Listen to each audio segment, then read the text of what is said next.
Hello and welcome back to the Ever-Changing World podcast. I'm your host, Ava Zanetti, and today's podcast episode is inspired by current events, of course referencing the amazing title of the very show you're listening to, Ever-Changing World. The world is always changing, and activism and groups are also always changing. I think our world is always very divided. We have borders that physically divide us to social constructs that divide us. And this thing that I'll be talking about today, which for reference is abortion, is considered a social construct in some capacity, but in a lot of ways, it really is just a heated argument that I see all around me. So, the thing is that it's a big topic, a heated topic, and I want to break it down. I want to give a consensus. I want to put it in layman's terms as best as I can, and I also want to give this argument all sides of the story and maybe why one side is more right than the other side. I'm sure lots of you have heard about this case. It's called Roe versus Wade, which is what's in the title, which I believe is what's in the title. So I'll be talking about the current court case as well as kind of the brief history of abortion and abortion protests in general. I mean, really, the main thing is, the main thing that you have to realize with all of this is that this topic is really always heated. It always has been heated. And if you want to call it the left and if you want to call it the right, both of these sides, no matter what direction they're facing, are arguing a lot about this topic. So, I mean, truly, I just think it's a topic that needs to be discussed, broken down, very topical as well. So I thought, you know what? Why not? It's a great time to talk about this, and I am ready to give my opinion as I do on every single topic, I feel like, on this podcast. Um, we have almost hit, as well as a little bit of a time point, I guess. We've almost hit 5 months of the podcast. It'll be 5 months next week, which is pretty insane. So I just want to say, obviously, thank you to everybody who's been listening and everybody who's been engaging. It's honestly been so much fun, and I enjoy just having a platform where I can talk about kind of anything and everything that I like to talk about. So it's a really great time. As a little bit of an introduction again, I don't know if my voice sounds a little bit off. It might. My nose is still stuffy, of course.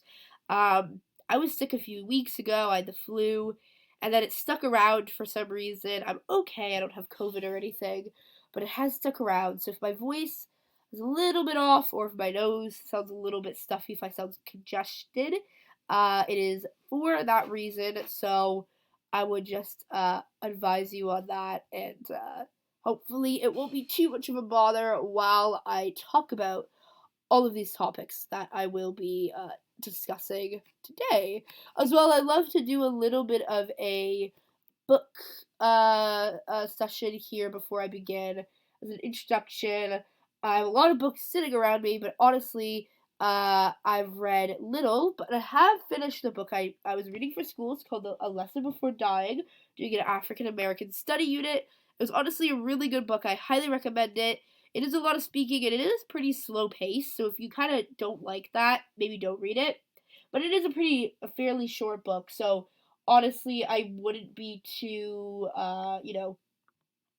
worried if it, felt really, really long or anything. It's a pretty short one, so if you want a quick read, it's a really good book. It has a lot of obviously different meaning, and it is called The Lesson Before Dying, so it is pretty impactful. It gets pretty emotional at the end there.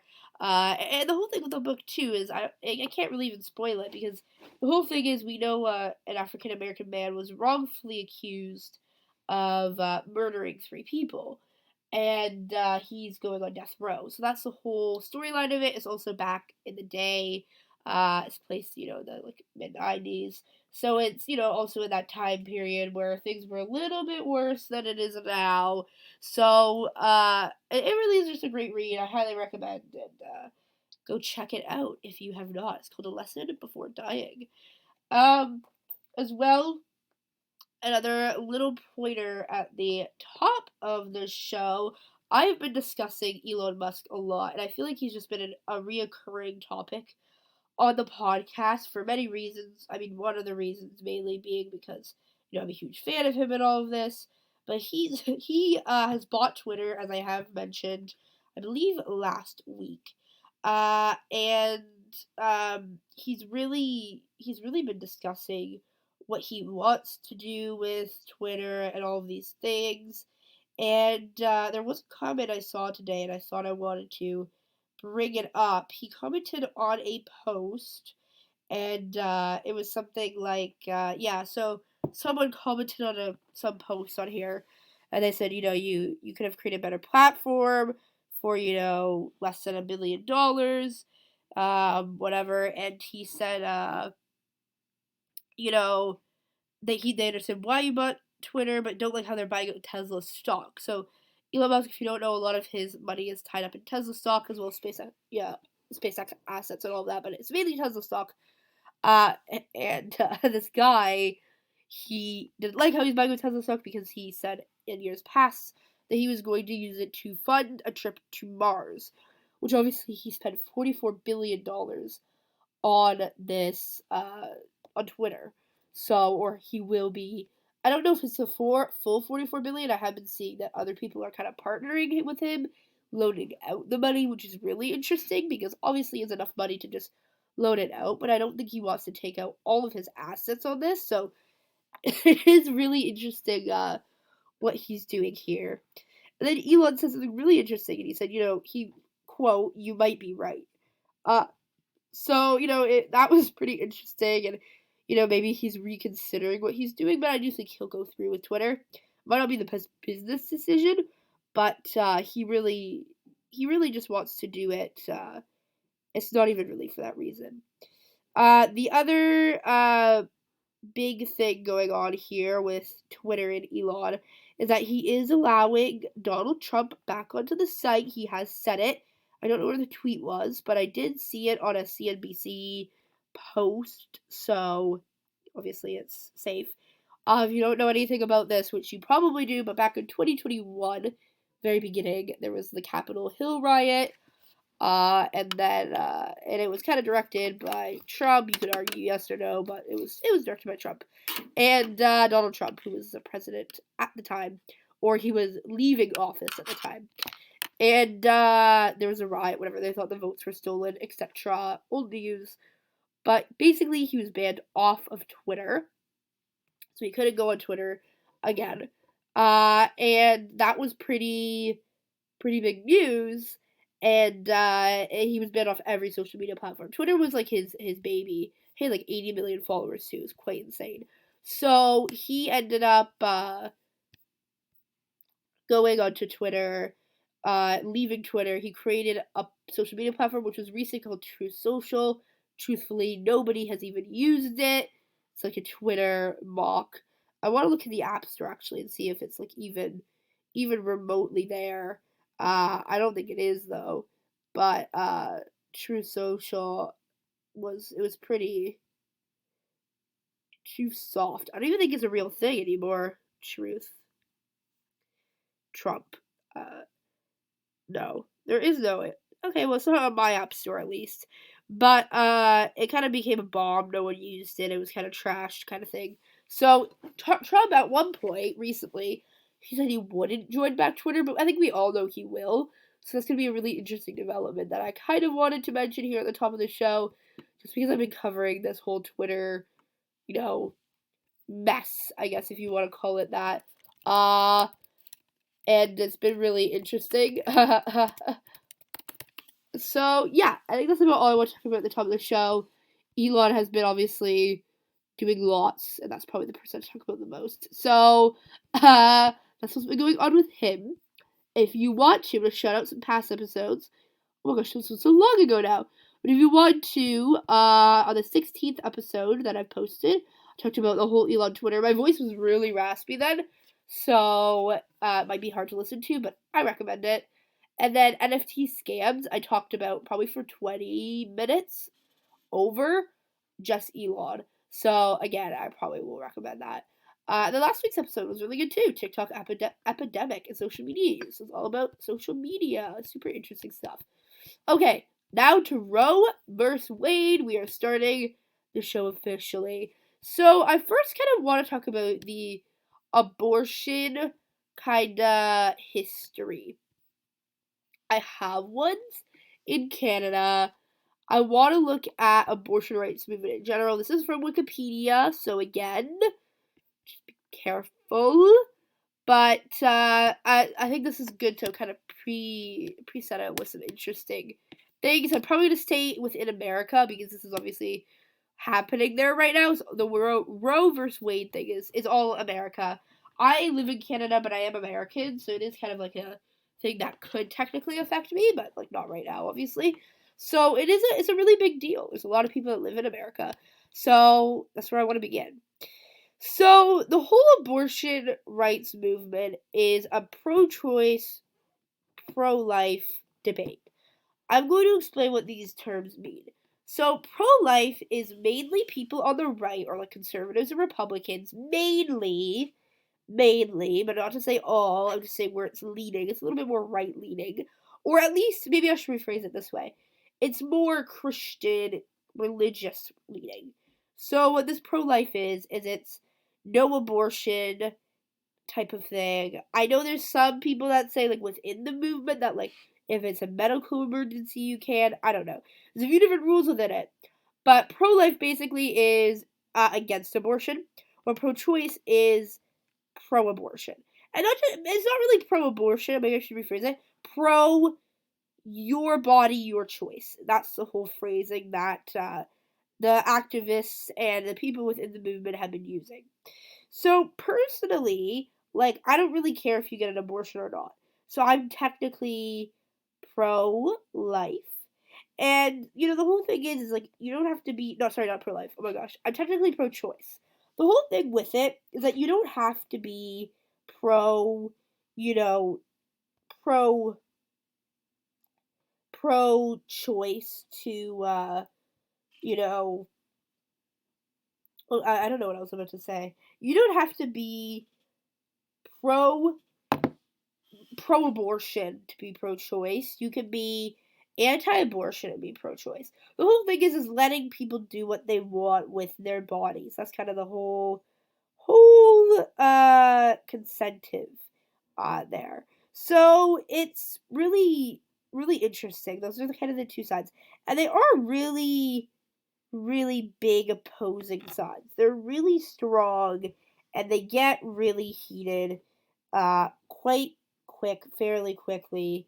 So it's kind of a you know it's kind it becomes a big deal, but that's kind of what we're going with, and those are the two opposing sides that kind of become a big deal and all of that. So moving on from that particular little description. The abortion rights movement is really kind of pro-choice.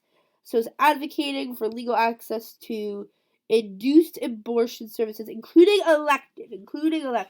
So elective is that if you want to get it, you can get it. So what an abortion is, I don't know if I'll probably just briefly explain what abortion is. It's a certain period of time, I believe it's 3 or 4 months.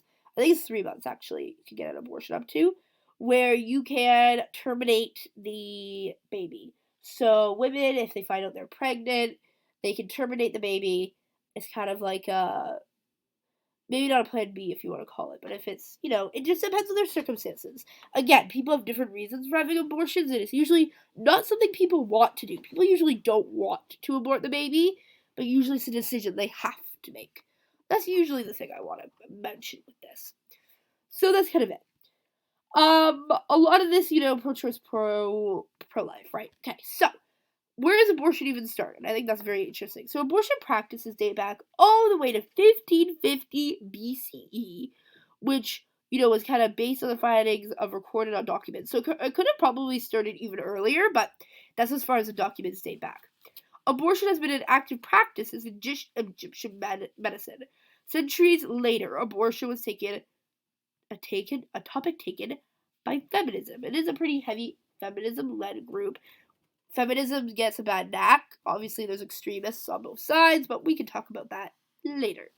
So, the ideas of the legalization of abortion in the late 19th century were often opposed by feminists, seeing it as a means of relieving men of responsibility.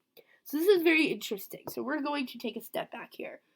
So the whole thing with abortion too is, yes, it does date back a really long time, and I'm sure people have been trying to knock babies out of their system. They see their stomach growing bigger. I'm sure animals even, or like, I'm sure way back they see something in their stomach growing, they're gonna start hitting it or something, right? I'm sure practices of abortion, maybe not legal or correct ways of aborting, but I'm sure abortion has been here a really long time. Or like even accidental abortion, like you fall off, I don't know, you fall off a chair or something and you hit your stomach, right? So that's kind of the consensus there.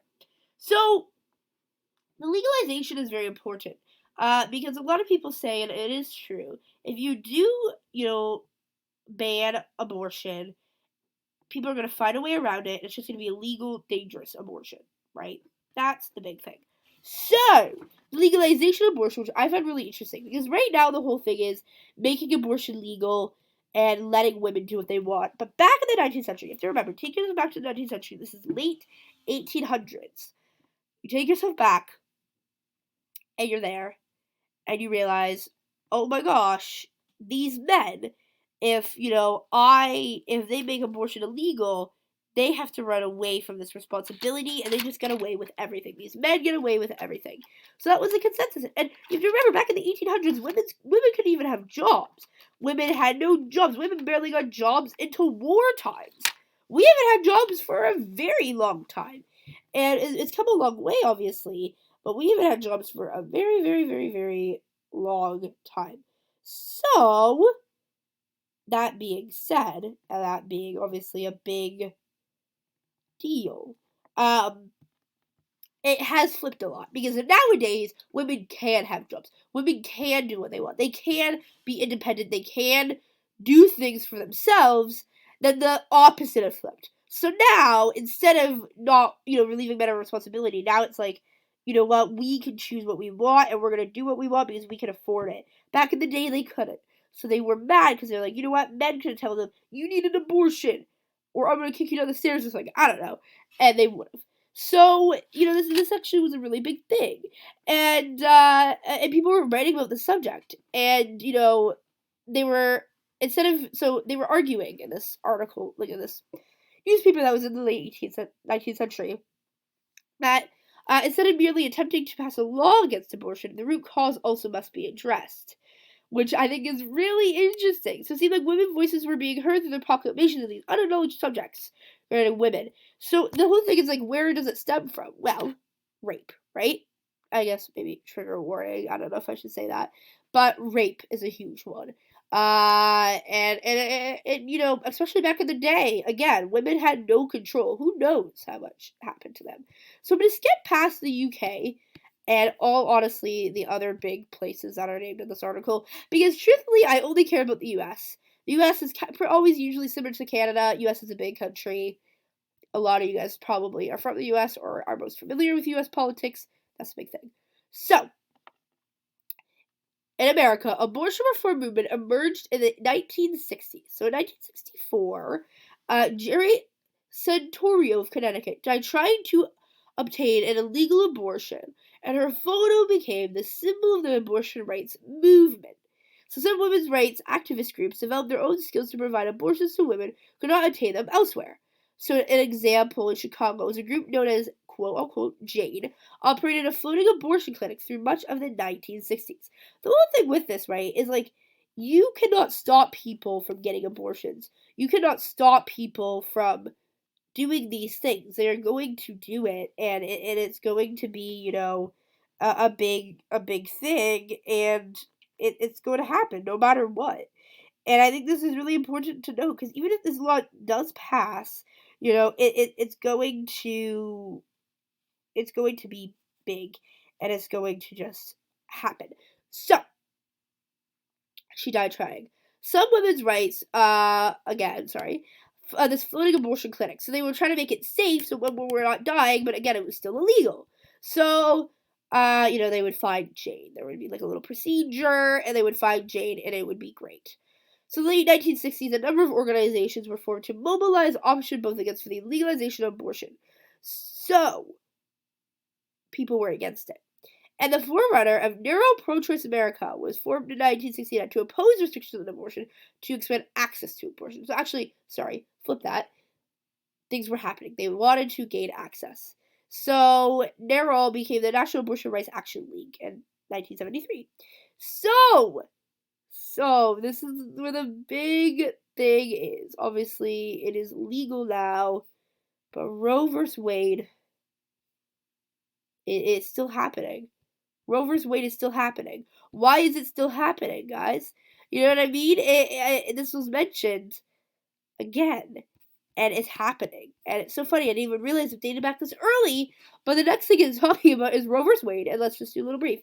So, the landmark, I can't pronounce it, but ruling of the Supreme Court in Joe vs. Wade ruled that Texas statute forbidding abortion except when necessary to save the life of the mother was unconstitutional. So they said, unless you're about to die on the table, you can't get an abortion. Absolutely ridiculous. That is so wrong. You don't have to agree with abortions, you know what I mean? But you have to agree that it's, it's something that should be legal. It's, again, your body, your choice. I think that it's, really important to note that. So, ruling, Roe vs. Wade, dated back so long ago, is here again. And the court held that right to privacy existed and included the right to have an abortion. So they said, the court arrived at this decision by concluding that the issue of abortion rights follow under the right to privacy. So they said, no, this is fine for keeping abortion. And the court found that a mother had a right to abortion until, viably, a point to be determined by the abortion doctor. So, after viably, a woman can obtain an abortion for health reasons, which only could be, to include psychological well-being as well. So, it went really well. It was like, okay, great, they're letting us have abortion. They didn't rule against Roe vs. Wade. Obviously, we've seen that kind of shift a little bit here, but, it's going great. I want to see how long can you get an abortion? I want to see, not in Canada, I want to see in US. Because I think it's the same, though. So, informed consent laws were on the books by 2007. So, as of May 2019, the state prohibited abortions if the fetus was viable. So, between week 24 and 28. So, about half, a little over half, which is pretty long actually, but you have to remember too, people's stomachs usually don't grow until second trimester, or it doesn't grow that much. It depends on who you are, and as well, people might not realize they're pregnant for a pretty long time. It can take up to 3 months, but I think it's a pretty long time. 24 is, 24 weeks is a really long time. But I guess it is viable. I know in Canada, I believe in Canada it's 3 months. But I don't know if that's correct. Abortion is legal through all 9 months. However, beyond 23 weeks. Okay, and 6 days. 23 weeks and 6 days. Very specific. I wonder if you went in on okay, that's 6 months. That's pretty long. But again, it's how it kind of goes. So, Roe vs. Wade, yay, they didn't take it on. But for the 1970s, second wave of feminism, abortion, reproductive rights became issues. Groups in Canada as well, the US, Netherlands, etc. So 2015, this is really recent. So I'm recording this in 2022, less than 10 years ago. The wake of the House of Representatives vote to defund Planned Parenthood. Lindy West, Amelia Mondau, and Kimberly Morrison lost Shout Your Abortion to remind supporters and critics alike abortion is legal to anyone who wants or needs it. So Planned Parenthood, I was always kind of confused about what Planned Parenthood is. It's a non-profit organization that provides reproductive health care in the U.S. So it's just like an organization for all of that. So this whole show your abortion thing encouraged women to share abortion experiences online using different hashtags to denounce the stigma surrounding abortion. So in 2019, the You Know Me movement, as a response to the successful 2019 passion of fetal heart rate bills in 5 states, etc., passing anti-abortion laws. So things went well. And now we're kind of going all the way back to the 19th century. So in mid-19th century, concerns around abortion only considered of the danger of a woman being poisoned and risking her health, not because of religion, ethics, or diplomacy. Ending a pregnancy before the fetus became a movement or post-quickening was only a wrongdoing, not a crime. So it was more of a social construct, which I think is very interesting, because we look at these developments of many different things in the world. When things are only a social construct, we have to really reconsider what position we're taking and what we're doing. So the laws that were against abortions, post-quickening removals, as they called it, were put in place to protect the well-being of the women that were pregnant, not the fetal life. So it was not protecting the thing that wasn't alive, it was protecting the alive person, which I think is right. So it is more common for women to pass on during early terminations due to the usage of pre-owned instruments as opposed to national aborifactions. I believe that's how you pronounce it. Some women who engaged in quickening abortions were not prosecuted because there's no evidence to quickening, and it was hard to prove. So that was really great. You know, the rights in the mid-19th century are better than the ones that are becoming now, which is very unfortunate.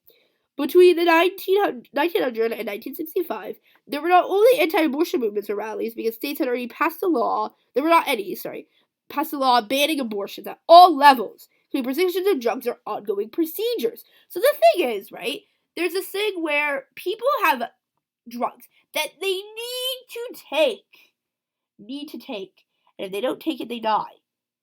And they're saying, no, we won't take the fetus life out, we will let you die instead, having this baby, which is so wrong. You should, let's be honest, be protecting the mother's life. Because if the mother's dead, who's going to take care of the baby? One. Okay, that's a great point. You can say the dad, but let's be honest, based off of who's trying to get these laws passed, these men, they only care about the baby being born and not the after effects. I think that's a big part of this topic as well. Because I find a lot of people with this argument say, well, you know, the thing is living, it needs to be born. Well, okay, what? Are we going to put it in the horrible adoption and adoption facilities that we have and put them through foster care and make them live a horrendous life? Are we going to do that? 2, are we going to make women who maybe are not financially stable, maybe not mentally stable, maybe shouldn't have kids and damage their lives? 3, are we going to trust that the men, if there is a woman in their life like that, take the kids and hold responsibility? And 4, are we going to put this child in a poor environment just for the sake of it being born? Or are we going to let natural processes happen and not let it be born? You know, these are important topics. And I think a lot of people in this movement who are against abortion really just want the baby to be born. I think that's their consensus. They want the kid to be born, and they don't really care, you know, if what happens later. And before we can affect what happens later, we need to make sure we shouldn't just ban abortion. We have no things that protect the baby. Then, if we really want to protect the baby, then we shouldn't be doing all of that. So, in the 1960s, some states began to request changes against abortion laws, and experts kind of supported this advancement. They suggested that abortion laws should exempt women that were sexually assaulted, whose babies' well-being were questioned, and those babies were born out of this true, natural, or original state. So they started being lenient, and it's so odd because, you know, in the 19th century, all of this was legal. It was only a wrongdoing, and before that too, all of this was only a wrongdoing. But it feels like we're almost going back in time with abortion laws. I don't even know where back in time. I guess this is forward in time since this never really happened. And we're going to a time where all of this was illegal, and, you know, it's so ridiculous because it's like, you know, 1900 was not that far ago, right? Like 100 years, 120 years was not that long ago, and that's like a lifetime and a bit. So, it's like your grandparents and then your parents, right?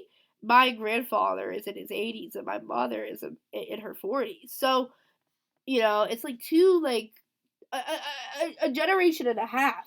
And, that's not that far along ago at all. And people were thrown in jail. They were dying to have abortions.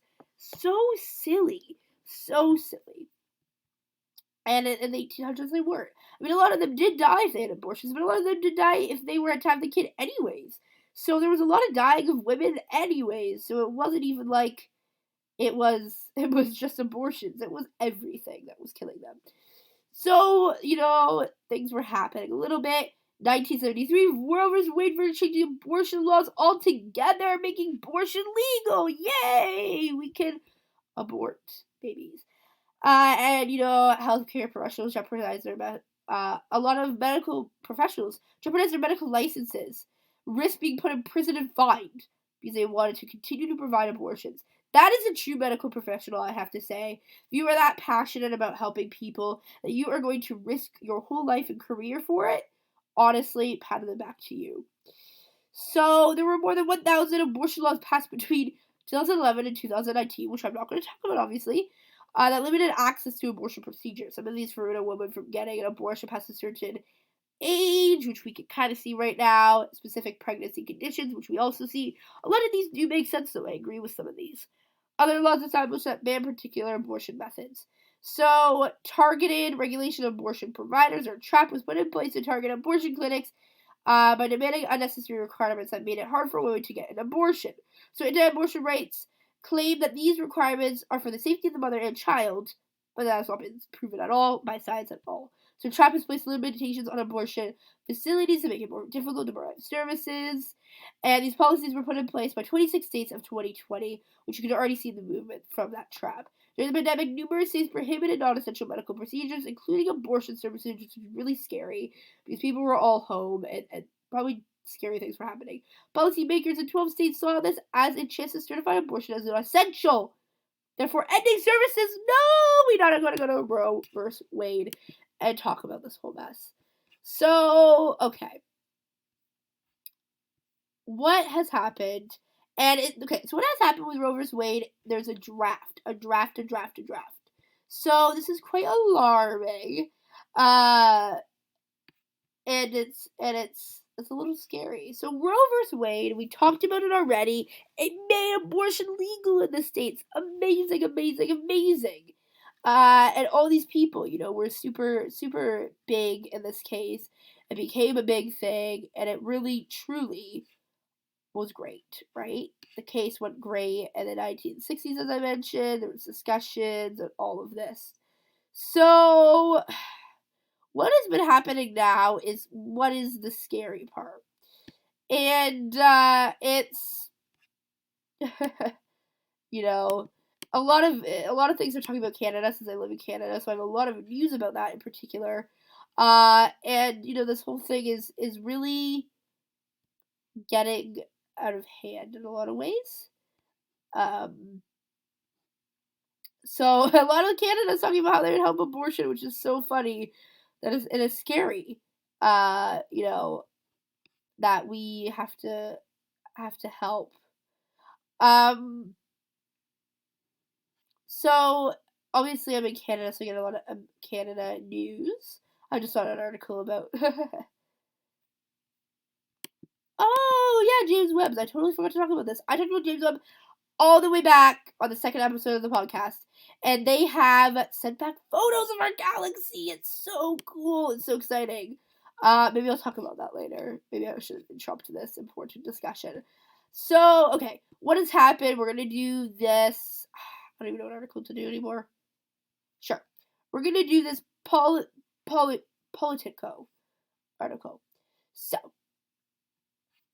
there has been a draft. Lots of people are going in the streets. A lot of people are saying, saying ban off abortion, or yes abortion, no abortion, yay, no, we hate it, we love it. The world is super divided over stupid things that should just be normal. Okay, So the Supreme Court has voted to strike down the landmark Roe v. Wade decision, according to initial draft majority opinion written by one of the justices. So I want to look at this draft opinion and kind of sift through it. I don't know if it's really long. Oh god, it's 98 pages, guys. I really hope you don't expect me to read 98 pages for the podcast. I don't think I read 98 pages in a week. So,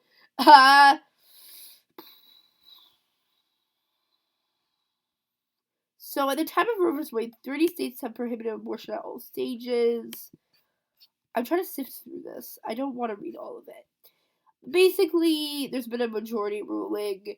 So they say the rule that Roe v. Casey must be overruled because there should be no reference to abortion and no such right. Okay, I'm quoting this exactly from it. This is on page 5. I'm going to link it as well. It says, and these certain sections are highlighted by this article, so it really helps.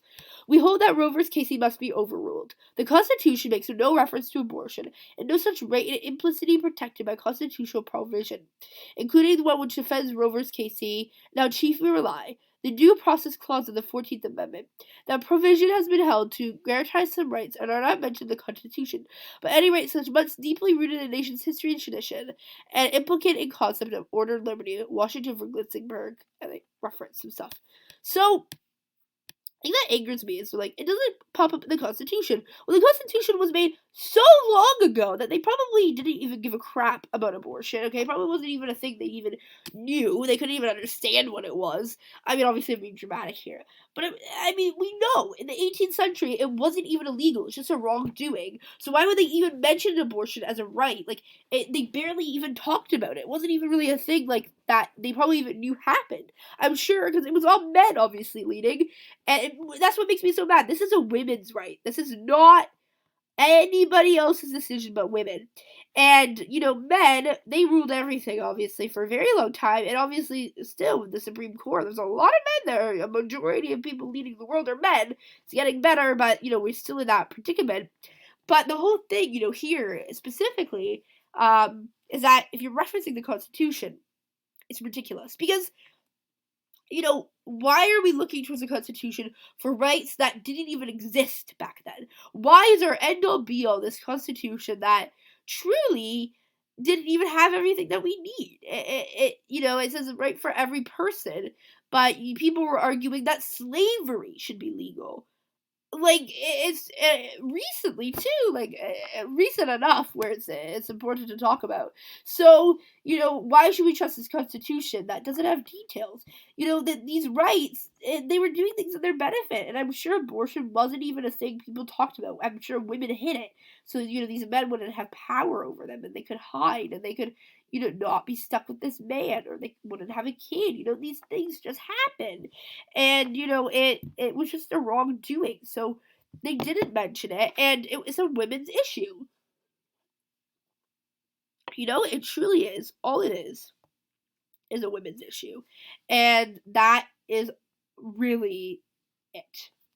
So, anyways, this is what the Constitution, that's what they're saying.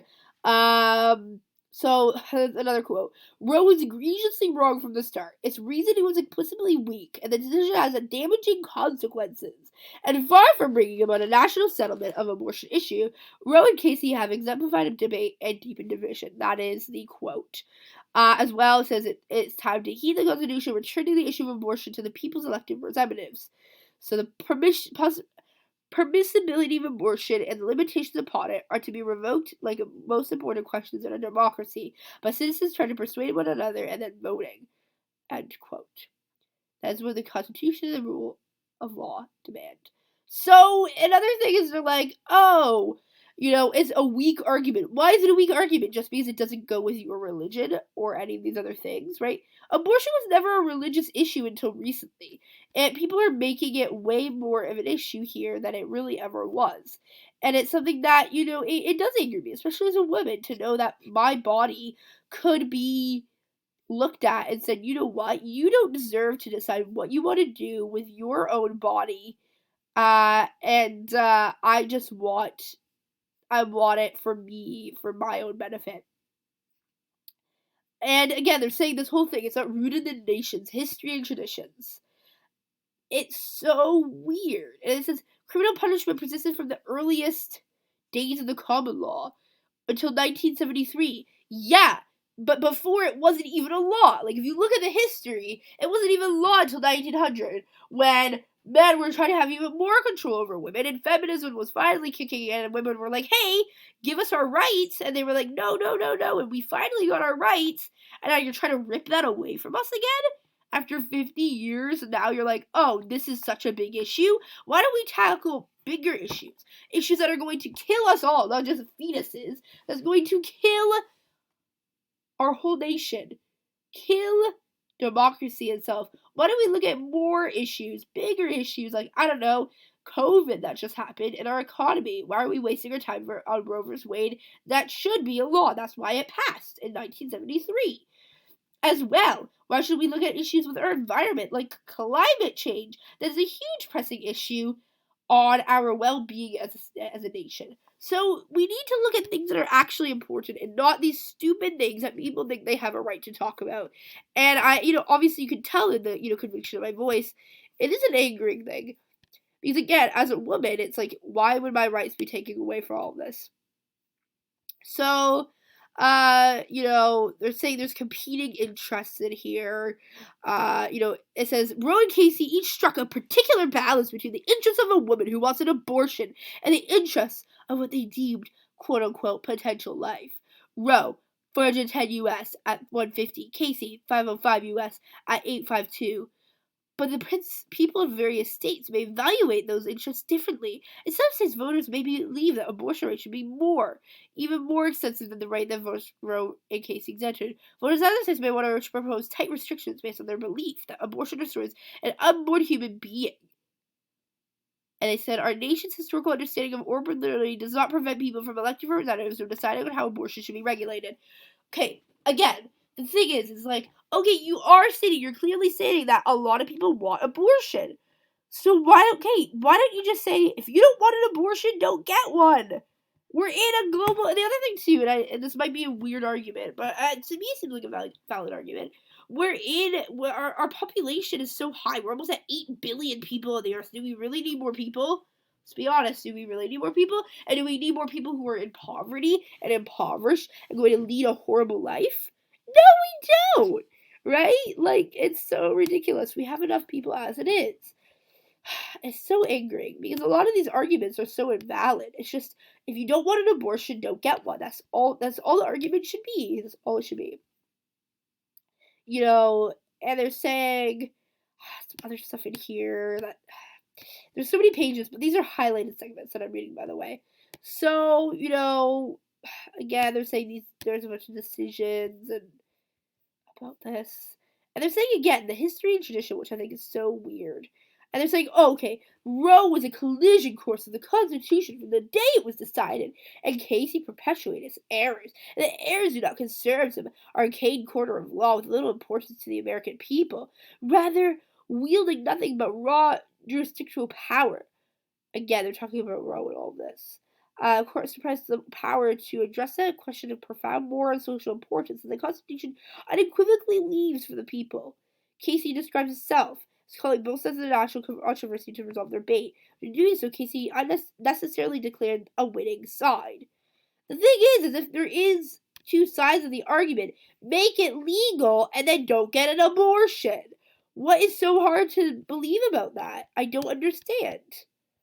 Why are we going back to the mid-1900s where before, again, it was only a wrongdoing? I think it's so funny how people didn't even care about abortion until recently, and it really is a power dynamic with the men. There's this power to, change. Because the other thing, too, is women, when they have kids, jobs will let them go. They don't even have to explain. If their job is not unionized, they do not need to explain why they are firing them.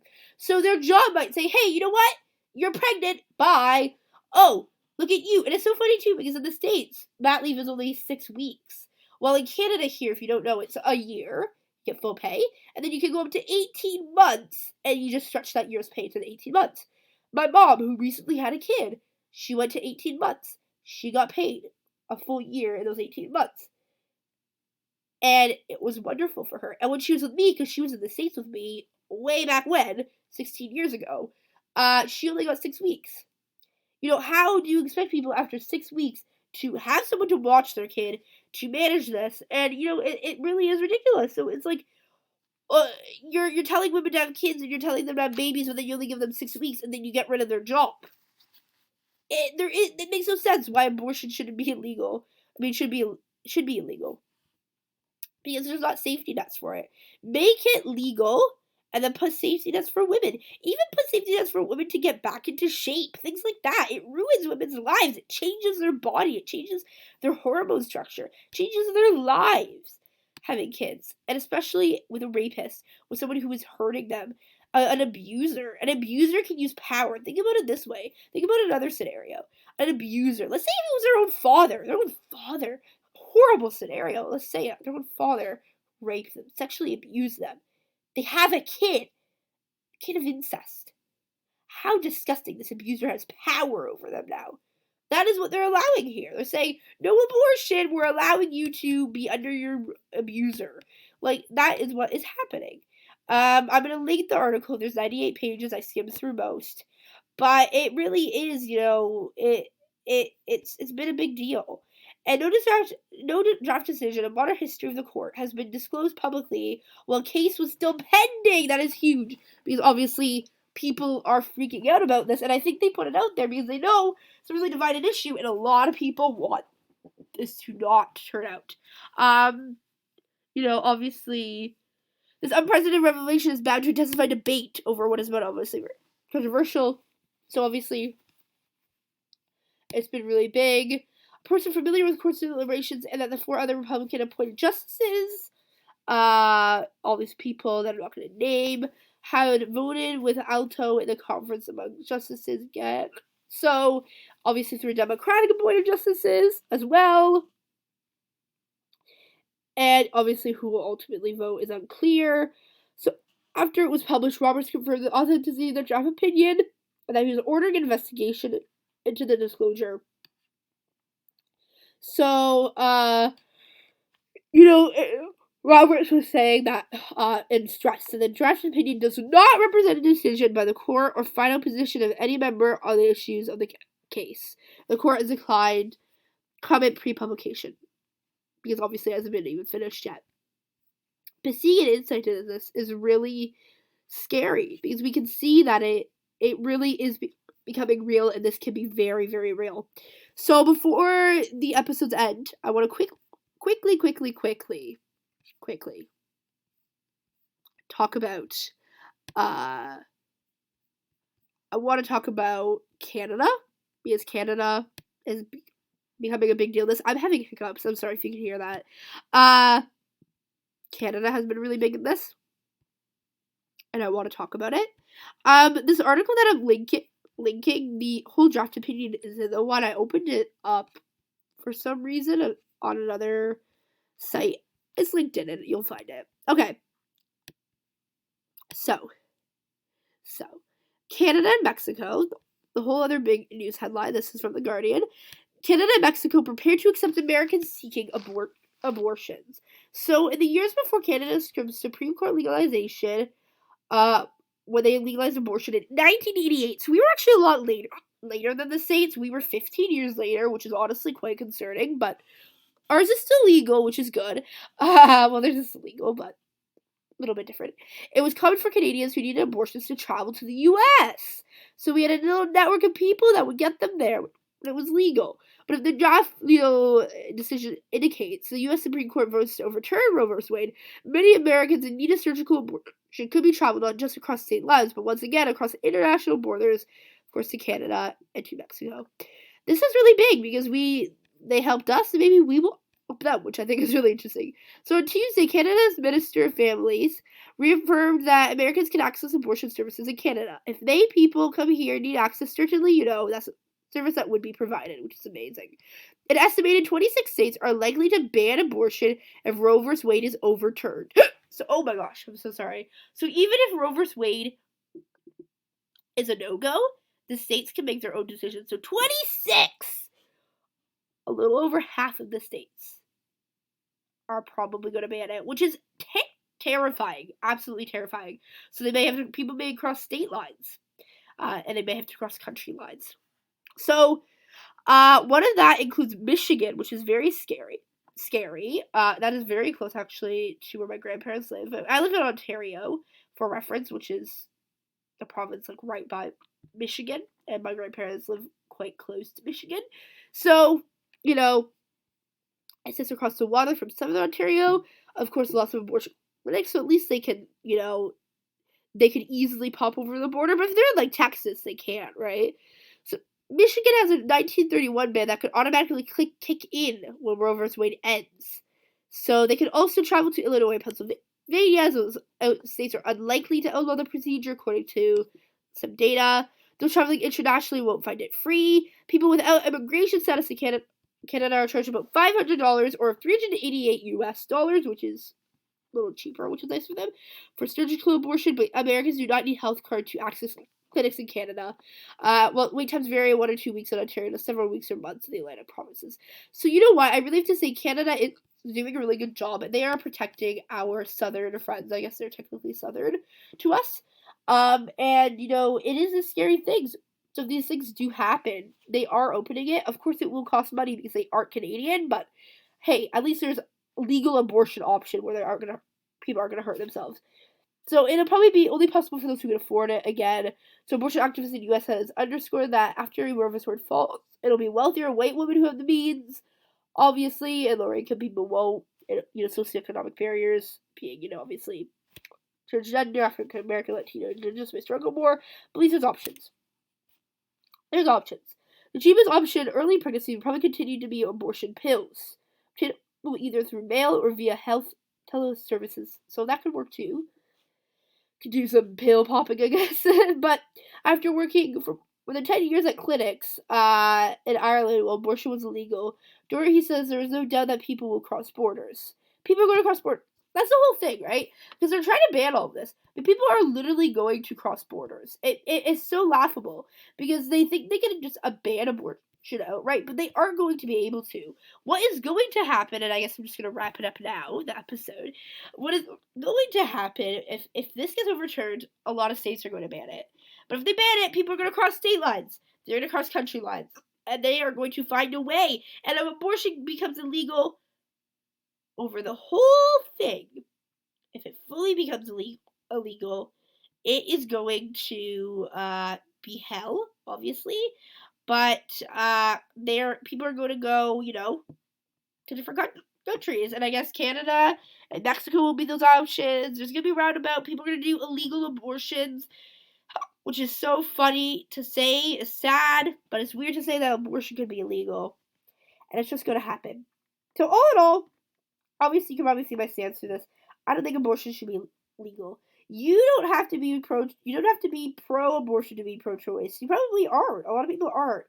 All you have to do is say, you know what, your body, your choice. If you want to have an abortion, have one. People who have an abortion don't want one. It's not an easy thing to do.